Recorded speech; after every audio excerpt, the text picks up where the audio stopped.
Angelica, full support at pagmamahal ang ibinibigay kay Kimi. Ayaw makisawsaw sa issue ng magkapatid.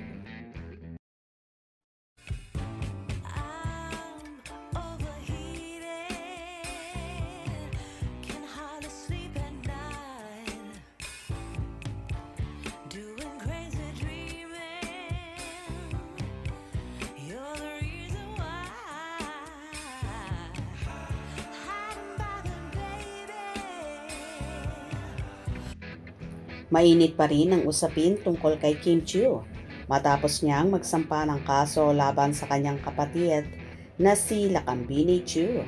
Isang sitwasyong dumadagok ngayon sa personal niyang buhay.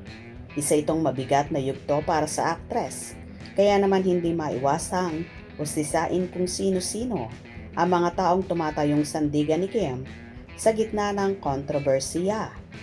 Kabilang na nga sa mga unang tinanong ay ang malapit niyang kaibigan na si Angelica Panganiban na matagal nang kilala ang isa sa mga solid na sisterhood circle ni Kim.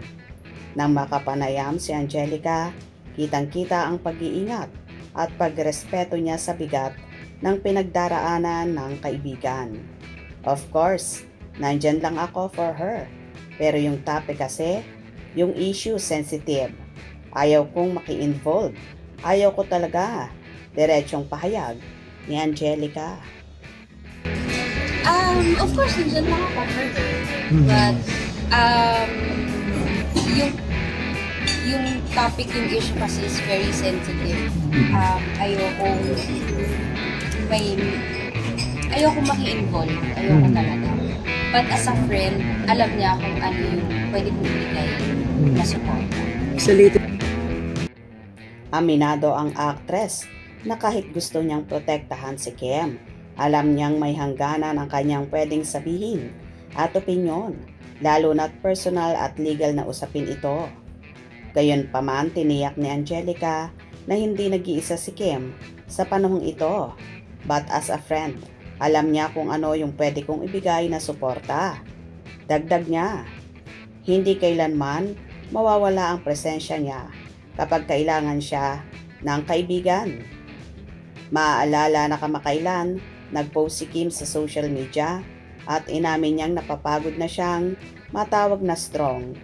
Hiling niya sa publiko ay tunay na pagmamahal, suporta at pangunawa, lalo na ngayong tila pinakamatindi ang unos na kinakaharap niya. Muling giit ni Angelica, of course, andun ako for her. Isang simpleng linyang may bigat at sinseridad. Patunay lang nito na suportado niya talaga si Kim. Samantala, nananatiling tikom ang bibig ni Angelica tungkol sa anumang detalye ng kaso bilang respeto sa pribadong laban ni Kim. Nais niyang hindi makailam sa sensitibong issue, pero isa siya sa mga siguradong nakayakap sa Chinita Princess ng mahigpit. Ito naman ang maganda kay Angelica na ayaw nga niyang makisawsaw, bagkos full support lang ang ibinibigay niya pagmamahal sa kanyang BFF. Hope you enjoyed. Please subscribe for more info.